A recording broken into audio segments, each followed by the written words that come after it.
Today we're going to find out how UCEM is making use of MyAthens Plus. So Lucy, the Information Governance Manager at UCEM, will be talking about how she compiled her MyAthens setup, how they're using MyAthens, and we're also going to be joined by two of my colleagues from OpenAthens, Sam Neate, who's our implementation specialist at OpenAthens, and Sam will be giving you a run through on the 3 top tips on how to use MyAthens Plus, and also Luke Taylor, who's our agile team lead, who'll be joining us for the Q&A session. So if you have any more technical questions, Luke is the one we're going to go to today. I'm your host, Cintia Trigonopoulos. I'm Product Marketing Executive at OpenAthens. And just before we start, I just wanted to give you a little bit of housekeeping pointer. So yeah, this event is being recorded. So if you want to go back and watch it again, or if you missed a part, no worries. I will be sending you the recording to everyone this week, later on this week. Also, feel free to share the recording when that's live with any colleagues that you might think are going to benefit from it. If you have any questions at all for Lucy, Luke, and Sam, please pop them into the Q&A panel. And if you want to just post general queries, if you want to interact with each other and have a conversation with the rest of the participants, please feel free to use the chat. So the questions panel, we're going to go to that on the Q&A session at the end of the presentations. So yes, as I said, Sam is going to run through some tips on how to use MyAthens Plus, and then Lucy will present her how she compiled MyAthens Plus. So without further ado, I'll leave that with you, Sam. Thanks, Cynthia. So just moving on to what our first steps, and then we'll go through some tips as well on setting up MyAthens. So what is MyAthens? So this is our starting point for research, and recently we've gone through a complete user-focused redesign, how we can give the best possible user experience for learners and researchers, and as well as the administrators who are the ones going to be setting up and maintaining it through the course of the life of the software. We know that too often today you need to maintain a lot of different locations, and you need to be a master in user experience to then engage your... Hi, Sam. Sorry to interrupt you, but I think we're having a little bit of an issue with the sound with your microphone. Sorry, let me just change mics. Sorry. Yeah, if you could go back maybe like 30 seconds. Yeah. That would be fine.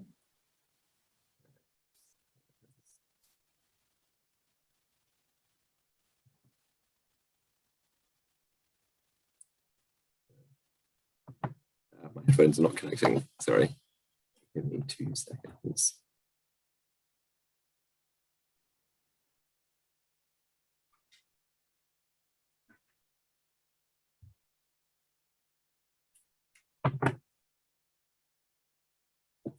Apologies. Just trying to get my headphones to connect again.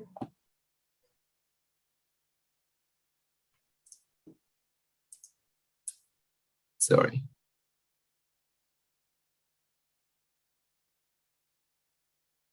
We were actually able to hear you okay, Sam, just now.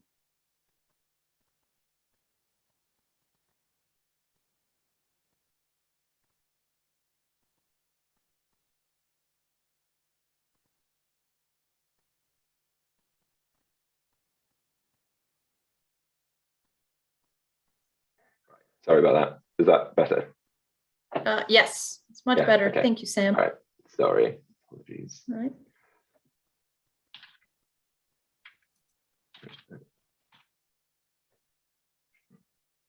Sorry. So yeah, apologies for the interruption there. So yeah, we went through the redesign, wanted to make it as simple as possible for people to use and also administer. And just want to turn it into a true starting point for researchers and helping learners and researchers achieve the great things that they want to do every day with your online resources that you've already subscribed to. So we'll go through some tips that we've put together in terms of some of the functionality that's in MyAthens and just how best to use that for your users. So the first tip that we've got is around embedding multimedia.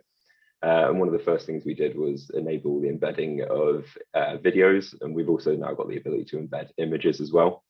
So study after study has shown that users find visual content a lot more engaging than text content, and they're far more likely to retain information from a video than instead of just sort of reading that information in plain text. So when you go through to a YouTube video, you can take that link and embed that within the page. And we launched it with that availability, so you can paste in any sort of relevant links to learning resources, or if you want to promote any new systems that you might be using and have sort of introductory or learning material in video format embedded straight into the page so users can view it. So you can simply add them through the steps shown in this video here. The next tip that we're going to go through is the functionality on a curated resource list. So some users will have access to quite a long list of resources. If you've subscribed to a lot of resources, this might cover many different departments. So if you want to make a more focused list for your users around a area like science, then you can create a curated resource list to highlight the most important or relevant resources for your users. And you can just select them from your existing catalog by using the search field within the MyAthens configuration page. So you can see here, we're just searching and then adding resources. And you can also use it if you want to promote any new resources. So you can create a sort of like a recently added or something to that effect. So the users are highlighted to those new resources as well. And this is also filtered down by the permission sets within OpenAthens. So you won't ever hit any links that are not relevant to the user who's using them. And then when you want to take your users to MyAthens, then you can go through the wafeless link, which is in the configuration tab. And then using that link, you can then direct your users straight to MyAthens. So there's less blockers in terms of signing in. So we know that the longer steps that are being used in the process, you're more likely to lose interest in where you're going. So this is just part of the functionality to enable users to access the specific university that you're signing into and the correct page to then view all of your content. And yeah, you can access that from the configuration page within the MyAthens management portal as well. So now taking you through a few tips, we're going to have a case study from UCEM just around how they use MyAthens and their setup in it. I'll just stop sharing and I'll hand over to Lucy. Thanks, Sam. I will just get set up. So.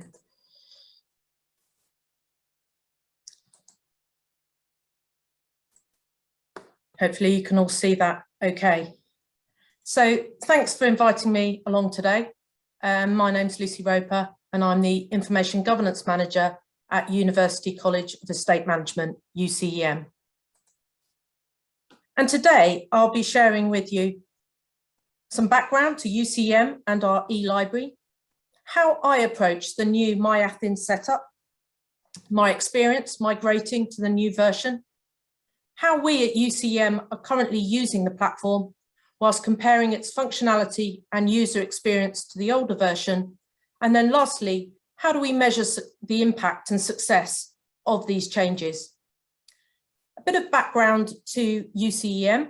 We provide supported online education for the built environment and have done so for over 100 years.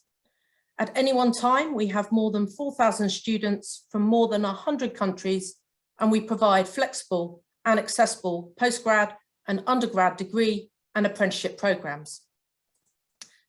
And myself, well, I'm the Information Governance Manager here. What does that mean? Well, I oversee the management and day-to-day running of our library, and I'm also copyright lead and data protection officer. And at UCEM, we recognise that we're in an information-rich age. Everyone's pressed for time, And it can be a real challenge to find good quality information just when you need it. So as I've put here, our library and information services are here to help make finding quality, accessible and relevant information, and my key word for today, easier for all. So how do we do that? Well, one of our key developments for this last year was to create our quick access tiles. So you can see at a quick glance, all the sections that make up our online library. We have an overview to provide a little bit more detail about what sits behind each area. Key one for us today, OpenAthens guidance, where I explain what is Athens, MyAthens Plus, all the resources that sit behind authentication, and also provide some student and practitioner user guides to support all the resources that sit behind that Athens login. Section 3 and 4 are directories of our e-journal subscriptions and ebooks that we've purchased.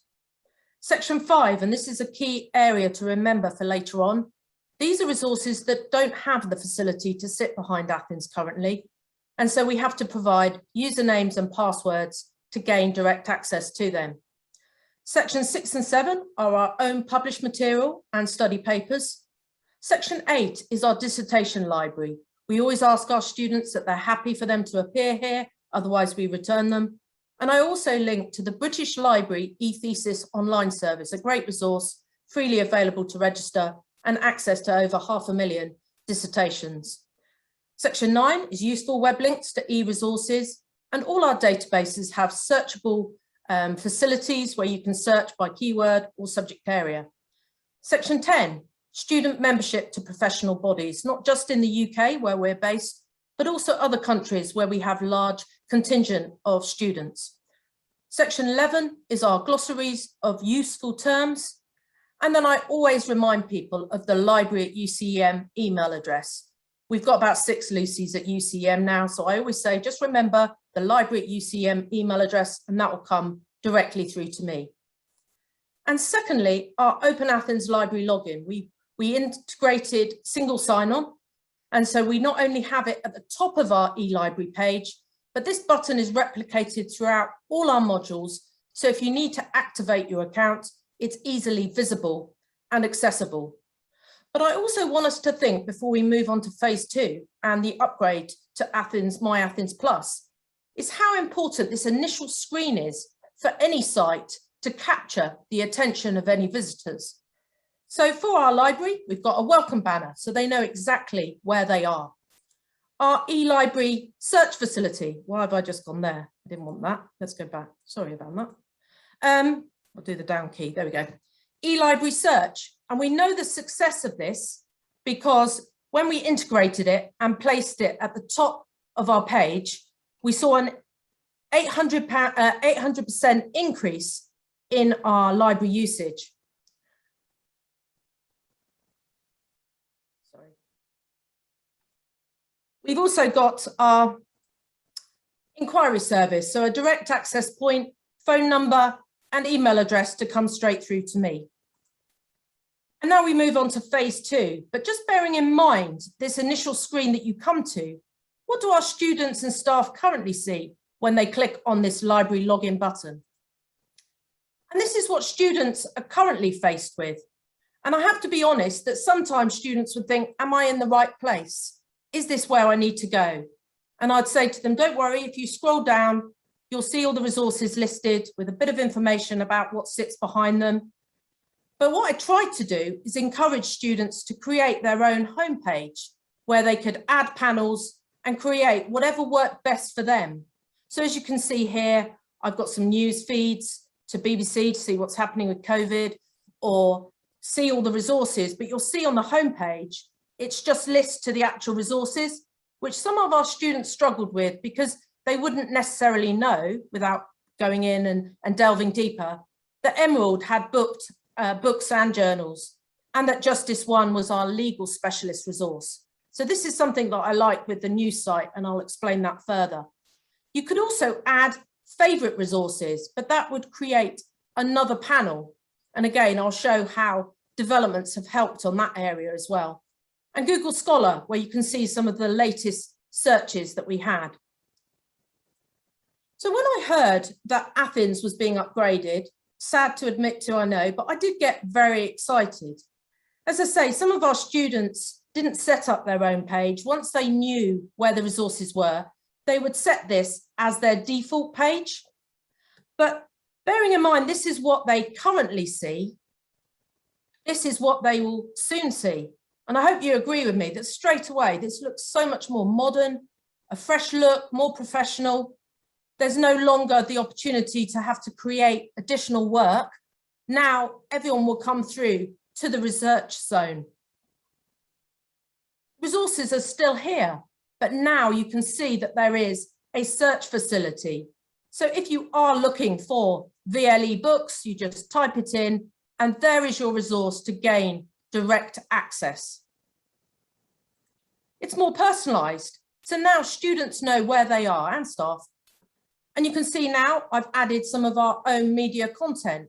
Our media production team turned all my waffle and 100 pages of guidance notes into this short, succinct, easy to follow video. And also I can go in and upload more information as we produce newer material. We've got one for research skills or study skills. And I don't need to involve IT anymore. I'm not the most technical of people, but I can go in easily and upload material. And if you like the look of this, you can delve a bit deeper.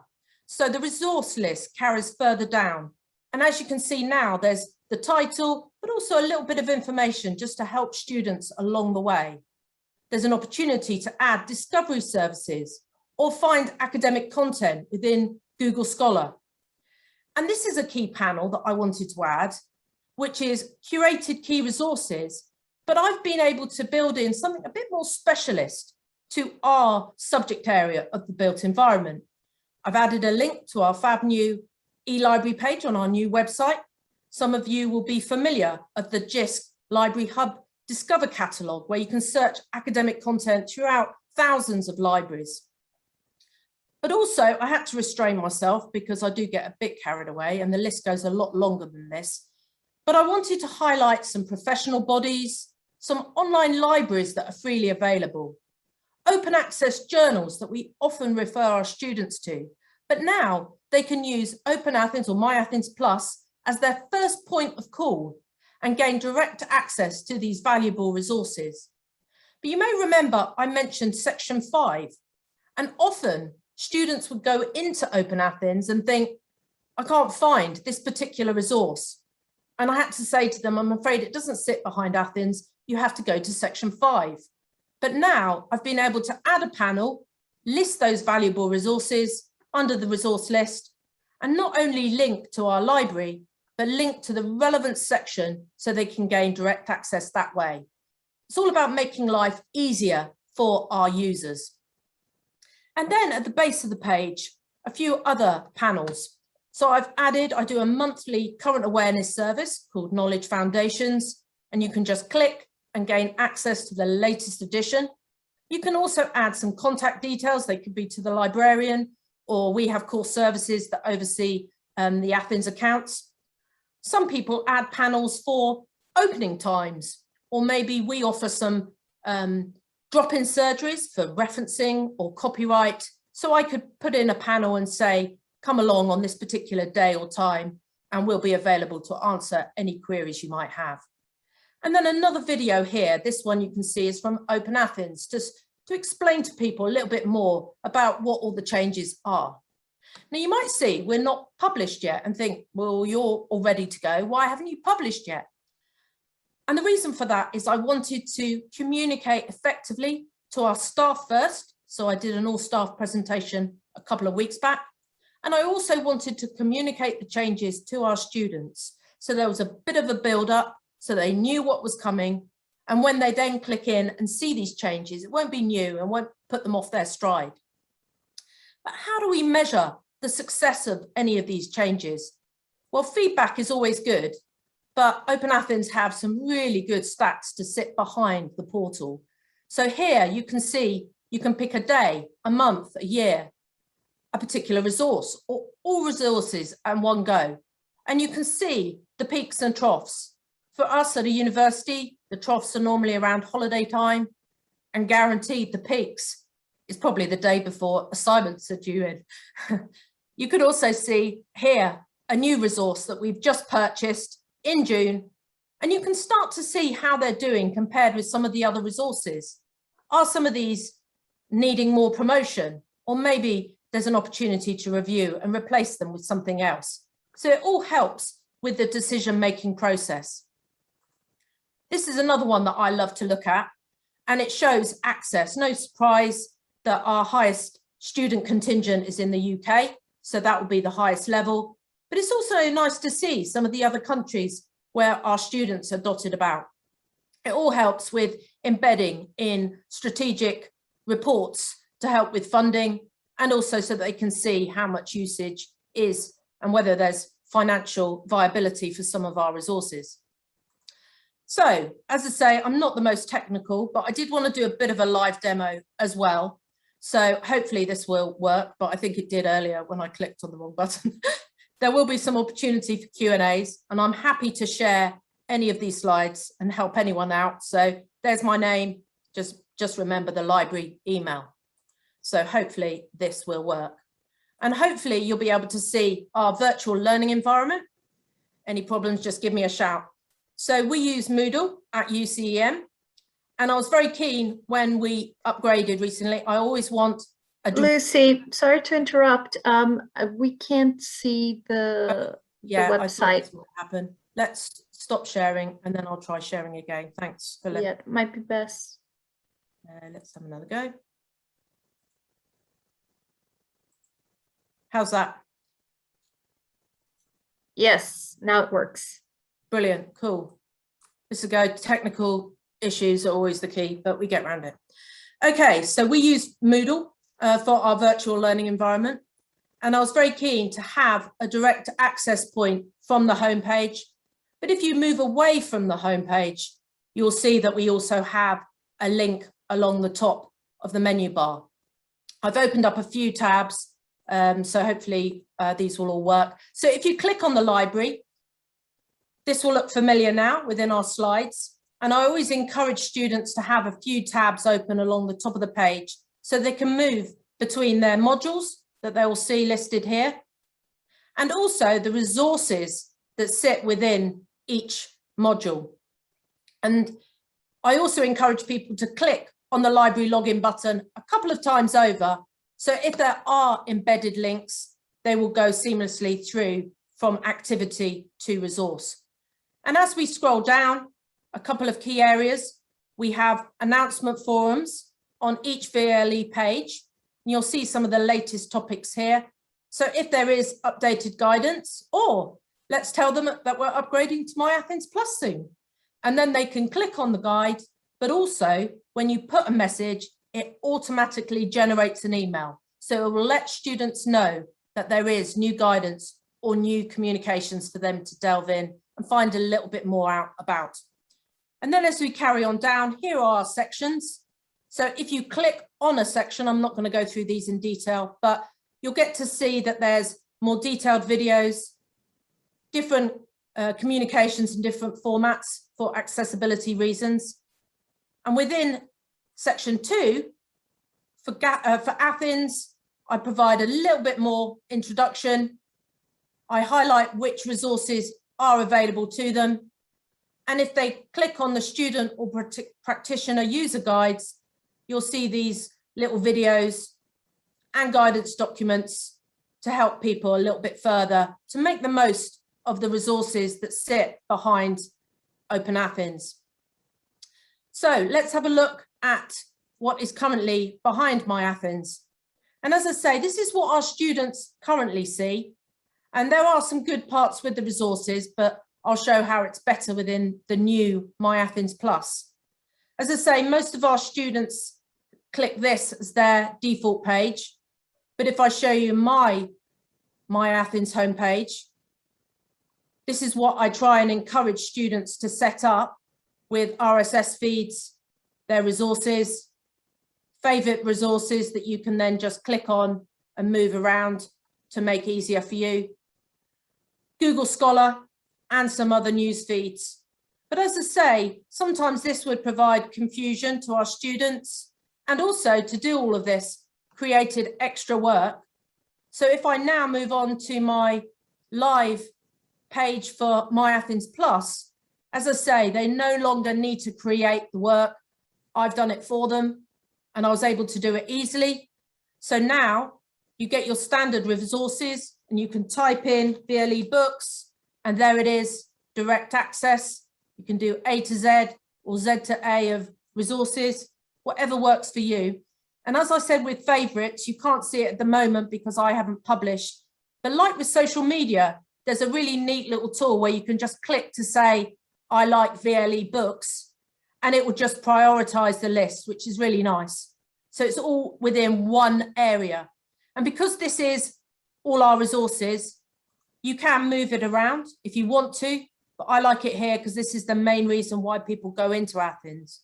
But with the areas that we've added, I can click on the 3 dots and then it gives you the option to edit, delete, or put new material in. And as I say, I'm not very technical, but I can do this easily. So if I can do it, anyone can, I can assure you. The option to do Google Scholar or other discovery services. You've got your curated key resources. And as I say, we've got quite a few here. I did have to restrain myself, but they're subject specific or more open access generic resources. And then as I say here, we've got the resource list carries on down, but here's that key area for section 5 with a direct link back to our VLE page and the relevant section. And then at the very bottom, a link through to my latest edition and new videos. But I just wanted to show, because I saw someone said about, can you do things a bit slower? But if you did want to add a card, you just click at the bottom and then choose whether you want text or embed a video like this one, or a button, which is what this Knowledge Foundations is, which just has a button to go through to a resource. A curated list of resources is like one of these resource lists, or discovery, which is like the Google Scholar box, or if you've got something like EBSCO Discovery, you could drop that in there. And then once you've decided which one you want, you click on the relevant button and then you can put in the relevant information and add it. And then you've got the option to move things around to whatever suits you and your users. So that's it at a quick glance. I will stop sharing now and open the floor for a few more questions, or am I going back to Sam? I think this is a quick bit from myself and then we've got questions at the end. Is that right, Cynthia? Yeah. Yes, okay. That's it. Yes, Sam. So if you can start presenting now a bit, and then we go for the Q&A.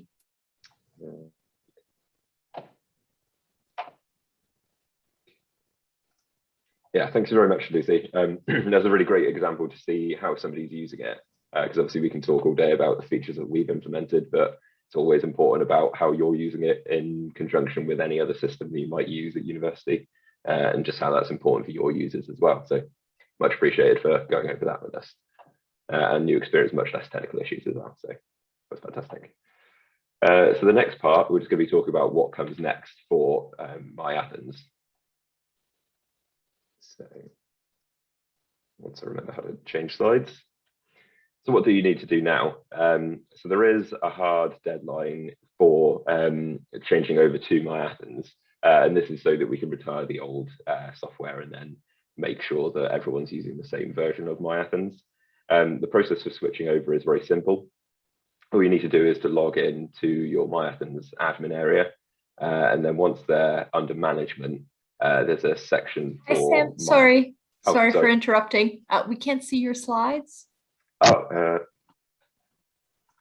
what is that? Am I just showing the Zoom screen like before? Is that there on you the go? screen now? Yes. Yeah. Sorry. Okay. So yeah, prior to August 31st, if you want to be setting up MyAthens before the date that everyone's switched over to the new version of MyAthens, it's under the management section within the admin area. And then on the 31st, all that will happen is that you'll be up, everyone who's using the old MyAthens legacy and hasn't publish the new version of MyAthens, you'll be moved to the new version where you'll just have the resource list. So your users will still have all the access to the resources, but you'll need to then go into it and then set up any further areas, like any videos or search bars or text cards that you might want to use to explain, you know, how to use OpenAthens with the new MyAthens and sort of where to go for any help with it. So we've got some guides online that will help walk through the setup in more detail as well, and how to communicate that to users if you need them. So this is our this is our roadmap. But yeah, if you can't do it before that date, all your users will see is the new MyAthens with a resource list. So while we highly recommend it, there's no need to sort of rush and finish off before then. Although obviously we'd recommend that you go in and configure everything that you'd like to use on there. And this is a good time to remind you that there's an introductory year that everyone gets until the end of May of 2022. So that runs from this period through to a year after we release the new MyAthens. So yeah, now we'll move over to a question section. If there's anything in questions, Cintia. Yes, so if anyone has any questions, can you please pop them on the Q&A panel at the bottom of your screen? We have one question on the chat from Sharon, and she's asking, what's the maximum character limit for adding description for a resource? I think, Luke, that one's for you. Yeah, sure. So at the moment, the display of resources shows up to 120 characters. The reason that it cuts off after that was purely for display purposes. It might be possible in the future to build in a feature where the description is expandable to show the full description, but right now it cuts off at 120 characters. Okay, thank you, Luke. We have another question from Rosemary. Do all subscribers have access to all the new features, or are they only available with additional fees? Yeah, I mean, I can answer that, or Sam. Yeah. Sorry, yeah, you probably got that answer. Yeah, so at the moment, everyone is getting MyAthens Plus. So the full product with no limits on cards. If after the introductory period, then people don't want to continue with a subscription to MyAthens Plus, then we have a much more basic version of the product that just gives really basic functionality to users, and that's available for no charge. Yeah, and I think that actually partially answers a question that's being asked on a chat panel by Sharon and Peter. So, you know, they're asking what happens after the introductory year deadline in May 2022. Yeah, so between now and then, you know, any time between now and then, there's the opportunity to go ahead and subscribe to MyAthens Plus beyond the introductory period. But account managers and others within OpenAthens will be in touch to ask whether you want to continue. If you decide not to, then at that cutoff, then you'll be switched to the basic version of MyAthens. Okay, very good. Thank you, Luke. Colin is asking, can you show where the online guides are? So I think that one's for potentially Sam. Sorry, I don't actually have the link to where they are, but we can find it and then send it out afterwards. If that's all right. Yeah, we can send it to you, Colin, after this one.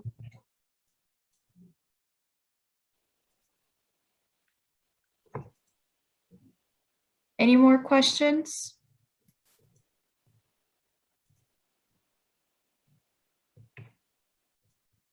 Just wait for a little bit. More people type. Oh, we have one from James.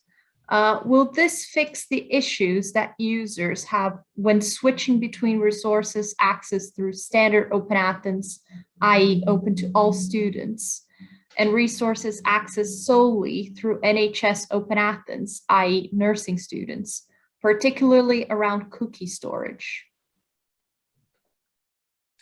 Yeah, I probably need a little bit more of the detail to be able to answer that one. If the question is around having separate accounts for example, their university organisation and the NHS, then this won't in itself resolve that issue. But yeah, if the questioner wants to, then yeah, we can have a further discussion about that. Okay, great. Thank you, Luke. Yes, James, if you want to ask that question again. Oh, we have a link from the MyAthens documentation from our colleague Phil, who's in the call. So I'm just going to pop that on the chat box. Oops, I just sent a message to someone else. There you go. So if you'd like the link, I just posted that on the chat box. Thank you, Phil.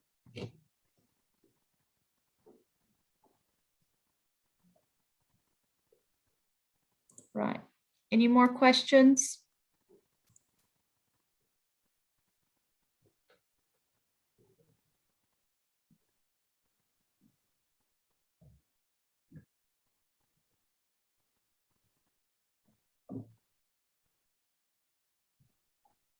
Oh, people can't see the link on the chat box. Everyone. Okay, just posted it. Can everyone see the link?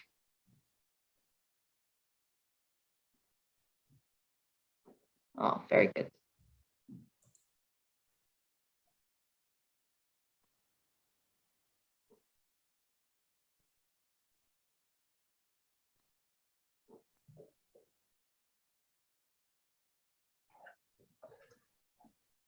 If it's helpful, Cintia, we've got a new feature that's going to be released very soon that hopefully responds to some early feedback that we got back from MyAthens Plus users. Yes. That I could show. I will give a warning in advance that it's being shown from a test system, so much like you're never supposed to do live television with pets or children, I think test systems can sometimes come into that, so forgive me if it goes horribly wrong, but we'll see what we can do. Do you want me to stop sharing?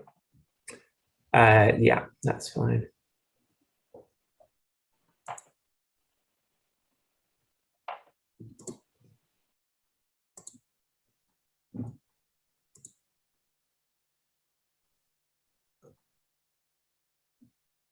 Okay. So one of the pieces of feedback we received was that it wasn't really flexible enough around how you lay out the cards within the research zone. And this was something that particularly for what's users who might sometimes be accessing from a desktop and sometimes from a mobile. So we've now split out the layout so that changes can be made on both desktop and on mobile views, and they're independent of each other. So we now have these little navigation arrows to move cards around, and I'm probably going to find that my okay, there we are. Just so I can move information around.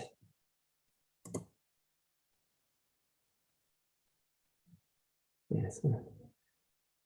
Oh, there we are. Maybe it is not working. Excuse me for that. No, all right. Apologies. I didn't realize that someone must have restarted our test server.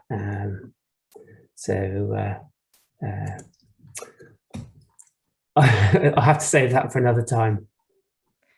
Just All right. going on from that, Luke, hopefully I can just add something to that, because I bought this. We had a little trial run the other week, and I wanted to mention some of these developments because, as I say, I put my hands up. I'm not the most technical of people. And OpenAthens said, would I help with some of the testing of some of these little areas? So I said, well, if you want to try with me, I'll happily give it a go. So things like those little icons I thought would be brilliant, because I know a lot of youngsters do use, well, I'm not saying just youngsters, but a lot of students, for example, do use mobile devices. So having a better flow would be really appealing to a lot of our students anyway. And also, as you say, whilst I showed the 3 dots and moving around, having those little arrows, they gave me a few tasks. Jake and Hannah gave me tasks to do and said, right, I want you to move this to here and this to there. And I then just answered all the queries and saw how easy it was. So it's really nice to see that they are coming in, but I didn't want to present if things, mention these if it was going to be a few months down the line. So I'm glad you've brought it up today. Yeah, I mean, the release should be in literally the next couple of weeks or so.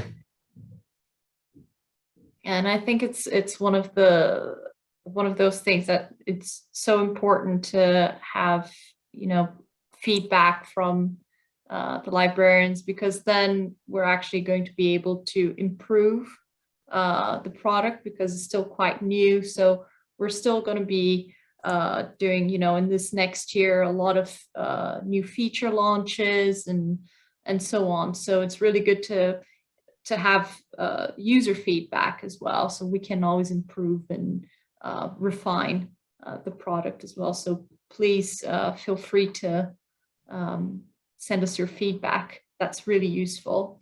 Have a comment from Lynn. That was still useful. Thanks, Luke, showing how to move things around. That was very good. Also have a few comments from James. James asked that question before about NHS usage. So he's saying, hi, Luke, many thanks for this answer. Just to confirm, we have raised this issue with OpenAthens support. We think the reason behind this is down to students logging into NHS OpenAthens, where it retains the login information and cookies. But then when they try to log into standard OpenAthens, they encounter errors. So basically, they can't use the 2 different systems separately, which is key for them. I'm very happy to follow this up with you and my colleagues in a separate Teams call if this would be helpful. Yeah, sure. I'll follow up with our service desk, and yeah, I'm sure we can have a Teams call or something like that to discuss that further. Very good. Any other questions? Oh, have a comment from James. That's great. Thank you, Luke.